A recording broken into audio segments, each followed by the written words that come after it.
Welcome to Mom's Life Made Simple, the podcast for moms who want to go from chaos to calm, from overwhelmed to organized, and to find balance between family responsibilities and personal growth.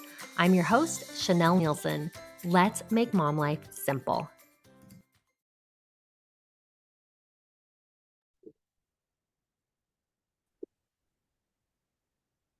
Hello, welcome to Mom's Life Made Simple. I'm your host, Chanel Nielsen, and I'm joined today by Lori Potts. Lori, thanks so much for being here. Thank you, Chanel, for having me. Yeah, so we are going to talk today about our April challenge, which is all about meditation.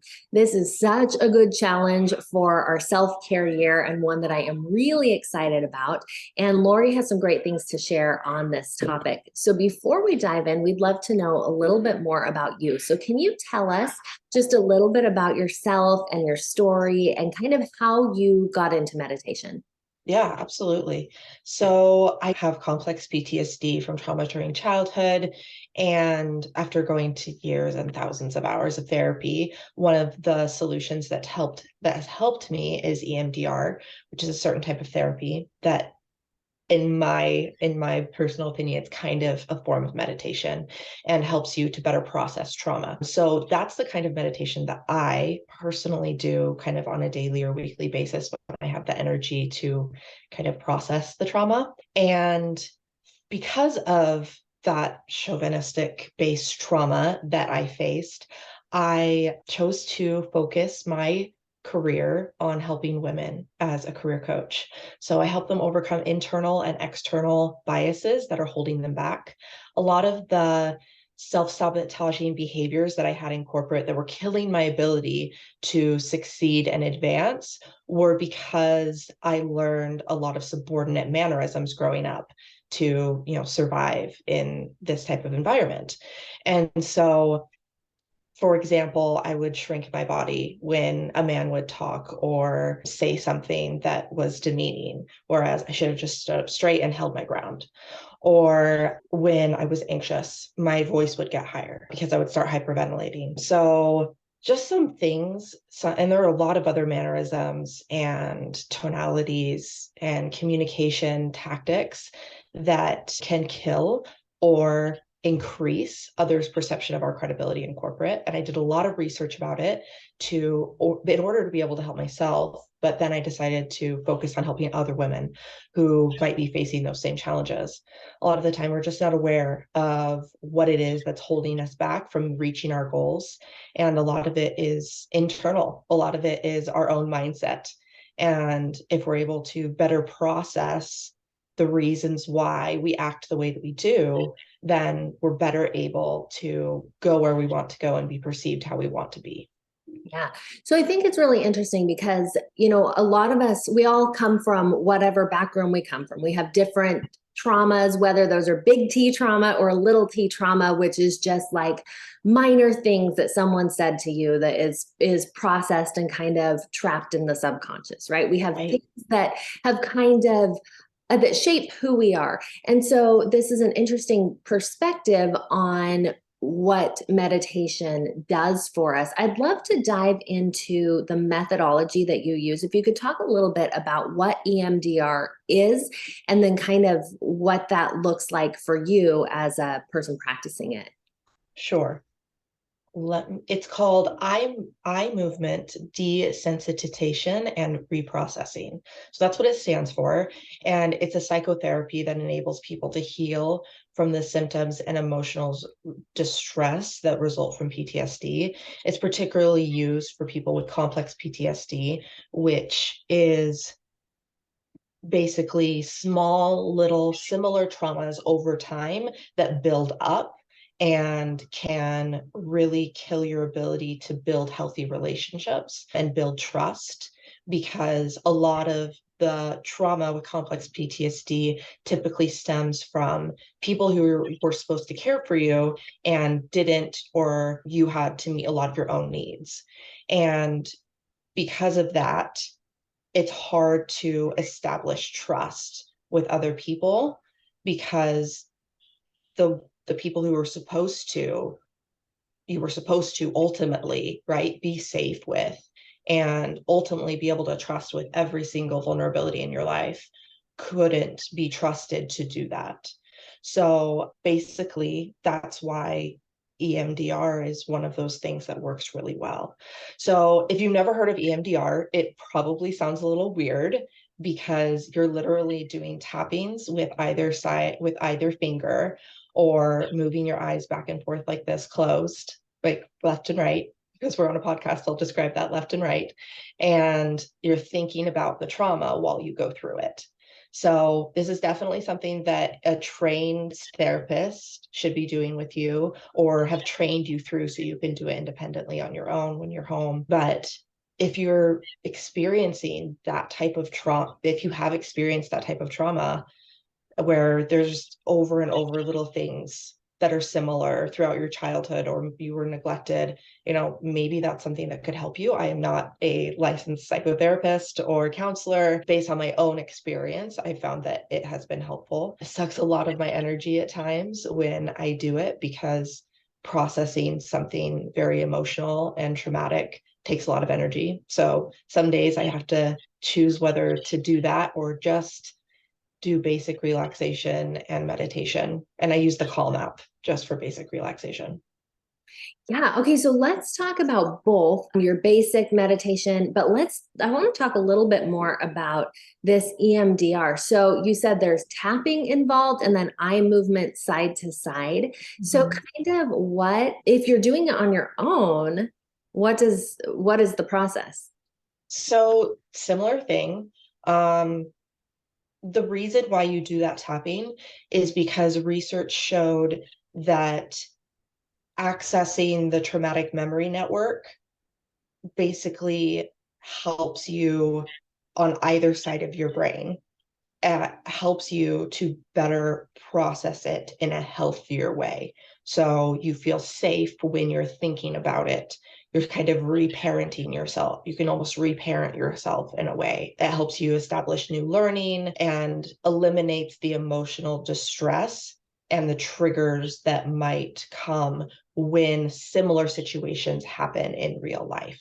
So, for example, right, I have to be able to trust my husband in situations where I feel vulnerable.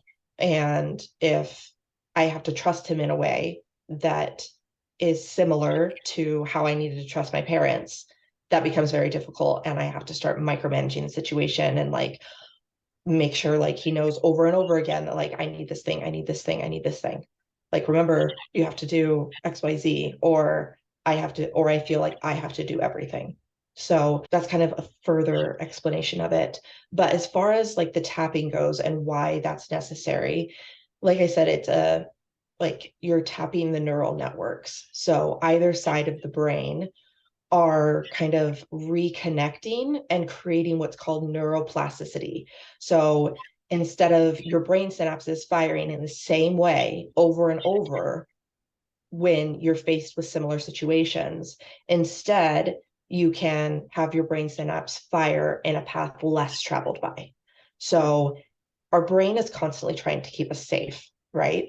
And it always goes down the path most easily traveled with our brain synapses, because it says, if you act like this, then you will be safe. And that's the easiest way to feel safe. That's the easiest way to know that your needs will be met. So if I'm to be vulnerable with my husband or, someone else in my life and trust them to meet my needs, then my brain can't keep telling me you're not going to feel safe if you trust them. So it reconnects, those different neural networks that may not have been connected before. And that tapping helps the different brain synapses to connect differently. Again, I'm not a licensed counselor. That's my best explanation of I it love based it. on my experience. No, that's so cool. And as you were talking, I was thinking this is something I talk about a lot, the movie Inside Out. So in that movie, the girl, you can see inside her brain. And what happens is when sadness or joy or whatever touches the previous memory, it turns the color of sadness or joy. And That's a good way to sadness put it. sets her hands on a lot of the core memories and they turn blue, they turn sad. And that's what I'm hearing that this process is doing for you. You're taking this sad memory that was a trauma, that was something really hard, and you're bringing it to the now when you're safe and you're touching it with safety. And you're saying, Yeah, kind of. actually, yeah, That's a I'm good way to put it. I love that analogy. For any of you who haven't seen Inside Out, you will totally get what I'm saying totally. Disney if you Pixar watch helps that me movie. understand this concept because we actually, a really interesting thing that I've learned is our now, our present creates the meaning of our past more than our past creates the meaning of our present. So if we are now in a healthy place and we're able to look back, we can actually rewrite our past story. We can say, you know what, that little girl, this happened and that was unsafe for her, but it turned her into me. And I am so strong. And so I'm grateful for this thing that happens. And it's a process, it's not easy. And that's where this meditation, where this thing that you've talked about helps, because you are working the pathways in the brain, you're creating something new. But ultimately, it's so empowering because you can create something new. You're not stuck with the story that you've always told about the things that have happened. You get to rewrite that story. So I love that you are opening up this conversation and using this technique. Now, I think for a lot of my listeners, they are going to lean more towards what you were talking about of, that you do more on the daily, like a basic relaxation meditation. So I'd love to hear a little bit about what your process looks like for that. Yeah, just taking the time, first of all, to do it makes the biggest difference. On those days that I meditate, I'm just so much calmer. I feel like stimulus just affects me less, whether that be mirroring traumatic events or just daily things like when my daughter's screaming or having a fit, or just things that irritate me don't as much. So I think a lot of the time as parents, we have a hard time making time for those little things, especially when those things you see the result of over time, not necessarily immediately. Like you're going to feel calmer, more relaxed, less anxious right after meditation and usually during it. But like the overall change and brain plasticity and calmness and less effect from stimulus, like it takes like consistently, it's going to take weeks to start seeing that result like every single day, even if you don't meditate that day. So just know for me that I'm remembering this helps me feel good. So same thing when it comes to diet. I have fibromyalgia, which is a pain condition, and like sugar can really trigger my pain. So instead of saying, my body, I really want a donut, I'm like, but I'm gonna feel so crappy if I eat that donut. So I'm gonna eat a salad instead. And I'm gonna put, fruit and, spinach and a yummy berry vinaigrette dressing on it, and it's gonna taste great, right? I'm gonna make it something that I love and make it easier to do. So if you can make your meditation really easy to do, even if you're just doing it 5 minutes a day, or if you need an app to help you do that, I do, then use that. And just making that time makes the biggest difference. You're first of all, you're telling yourself, I matter. I'm loving myself. I'm taking the time for myself. And it also says, I'm going to make the healthy decision instead of playing on my phone, playing my game, because that can help us relax, right? But it's not going to give us the same benefit of meditation and thinking intentionally about calming ourselves. So that's kind of the mindset I use around it, is I know this is going to make me feel good. So I'm going to do it, even though it's hard to make the time or it's boring. Sometimes meditation just feels boring. Yeah. I like using an app because it keeps me on track. Sometimes there's someone there with the one I use. There is someone talking, not throughout the entire thing, but through some of it. So that helps. Yeah, I agree. And I love what you said about, just making the choice and consistency day after day is where you're going to see the benefits. That's Yes. huge thing that really plays into why we should meditate. If someone is having a hard time kind of getting it started, getting going, and they haven't done much meditation before, what would you recommend as a way to start this habit? Yeah, what's helped me is that app that I mentioned, and there are lots out there, but it's called Calm, just CALM. And there's a free version and a paid version. And it just helps you to guide you along, first of all, what meditation is, help you not be critical of yourself while you're meditating. It's so easy to be like, oh, I started thinking about something. It's like, of course, your brain's going to think about something. Right? It's not, I don't, the reason I didn't want to meditate for so long was because it seemed like what meditation was completely turning off any type of thought in your brain at all whatsoever. And that's just not possible. And this app teaches you the principles of meditation while you're meditating, helps you be less critical of yourself during that process, with which helps you be less critical of yourself in other situations. Yeah. And so that's what's helped me, is just learning what meditation really is, and having something that is, first of all, they're trained people who are doing the meditations, and they're teaching you effective principles that are based in science, which is something that's very important to me in my coaching practice. I use evidence-based, science-based, psychology-based methods. And so using something that will guide you along is really was really essential for me to be able to do it consistently. And it was just so relieving to know that, oh, I'm thinking of something, but that's okay. Like, I don't have to just be silent. Like, my brain doesn't have to be silent the entire time. Like, yes, refocus on whatever it is that I'm trying to do to calm myself, but I don't have to be shaming myself for not being able to be perfect in my meditation. And I grew up with a perfectionistic father. And so, kind of after any type of action where I'm trying to do a good job, perform well, my brain automatically goes to, what did you do wrong? So you can immediately correct it so then you don't get criticized. So, like after our podcast today, that's what my brain is automatically going to do. But I decided to stand in my own power and know that I am competent. But just being able to be less critical of myself, Yeah. and not project my father's perfectionism onto myself in my present, helps me to consistently be less critical of myself and be less perfectionistic. So I've been more conscious of that because of my mindfulness practice. So I've been able to know, like, when I get off the call, my brain's automatically going to do that. So I'm going to ask a different question. I'm going to accept that perfection doesn't exist. It's never going to be perfect. That's one of the things I've started teaching my daughter too. Um, and it's been really helpful for both of us, actually. Yeah. So, and that's just another thing that meditation's helped me with, is being less perfectionistic. Yeah, I think that a lot of us need help with that.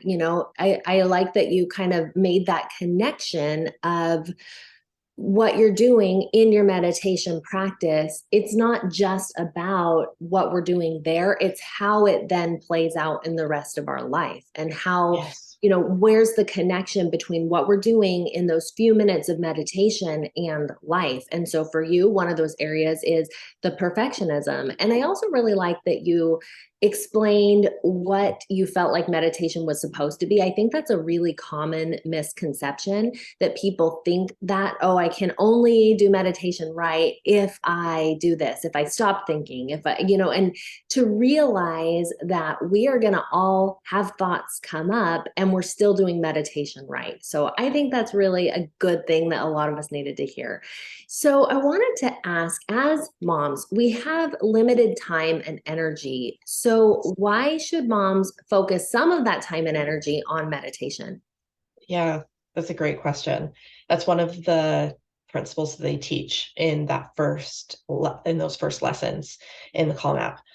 And it's because you're sharpening the axe, right? If you keep chopping at trees over and over and over again, your axe is going to get dull, right? And you're just going to keep chopping, and every chop is going to make less of an impact. It's not going to work as well. And same thing happens with your mind and body. If you don't take time to recharge your brain and recharge your soul and your body, then every day is going to be harder. Every single effort is going to be harder.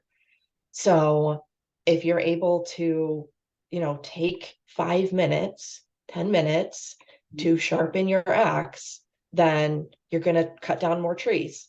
You're going to be able to get more done in your day. You're going to feel calmer. And as a result, you're going to be a better parent because you're able to calm yourself instead of yelling at your kids. You're going to be able to, apply the principles of parenting that you really want to. You're going to be able to be a better communicator with your partner. You're going to be a better friend. You're going to be able to get things done and accept yourself better on a daily basis. Yeah, I really like that. I'm glad you used that particular analogy of sharpen the saw, because I think that's so good, and it just really speaks to this idea that it gives us more energy. It's giving us back so much more than it's taking, because it makes everything else easier. Um, Yes. Here we are on Mom's Life Made Simple. So my final question for you is, how does meditating tie into making mom life simple? And it may be similar to kind of what you just said, but I'd love to hear any other thoughts on that. I think it helps us compartmentalize a little bit. Like, okay, all of this stimulus right now is overwhelming to me. And I'm going to step back and breathe and count to 10, whatever it is that you do. And once you've done that, okay, now I'm going to go talk to my kids and be like, you're fighting right now is not okay. You're being disrespectful to your sibling, or right, like, or my husband isn't listening to me. I'm going to breathe. I'm going to calm, or my wife isn't listening to me. I'm going to breathe. I'm going to calm down, and then tell them, like, when you're doing this, I feel angry. Like when you're on your phone, when I'm trying to talk to you about something that's really important, I feel like you're telling me that what I have to say isn't valuable, whatever it is. So that compartmentalization of, and a little bit also allows you to ask the question of, am I projecting, or is this actually what they're thinking of me? Sometimes, like if it's a similar situation to how other people used to treat you. For example, if your parents were always on their phones, or were, always looking at the TV, or too busy with housework to meet your emotional needs, and your spouse then does those similar things, then are they really saying the same thing that your parents did?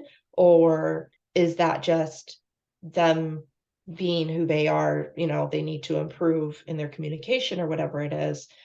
So you can take a step back and ask those questions instead of going into automatic mode and having those same synapses fire every single time. Instead, you can change whatever it is that you normally do. You can change generational trauma because you're taking a breath and you're choosing to make a conscious choice instead of doing what your brain automatically says you should do to feel safe. Yeah, which is so cool. I mean, meditation really slows down your reactions so that you're Mm-hmm. not just automatically reacting to what happens. It allows Yes. you to me, I think of it as I meditate, and throughout the day, I can come back to that meditation, because now I know what it feels like to be calm. I know what it feels like to be intentional. So then, like those examples that you said, when things do come up in your family or whatever situation that is frustrating, you can immediately bring yourself back to, what did that feel like? And I'm going to breathe. I'm going to choose to feel that again before I react. So I Yes. love it. I think that, Respond. yeah. Respond instead of reacting. Yes. Perfect. Well, Lori, thank you so much. I would love to hear, for April, we have a giveaway like we have every month for the self-care challenge. Can you share with listeners what your giveaway is, what they can win? Yes.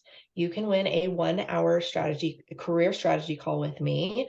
I also do public speaking coaching. So if that's something you want to focus on during that call, that's fine as well. I'd love to get to know any of your listeners and just hear what challenges they might be facing in their career and, help you along your way.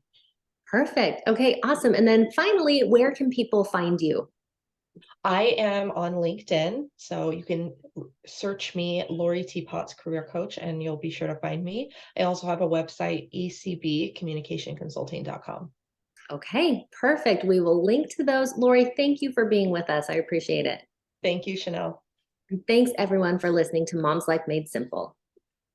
Thank you for listening to Mom's Life Made Simple. I'm so glad that you're here, and I want you to join us for the 2023 Self-Care Challenge. Each month, we will be diving into a different area of simple self-care, learning how to create habits that allow you to make time for yourself. So to join the challenge, go to chanelnielsen.com/selfcare 2023. When you join, you'll get access to free downloads that help you to create and track your new habits, as well as a link to the community. I'm so excited for you to make self-care part of your year in 2023.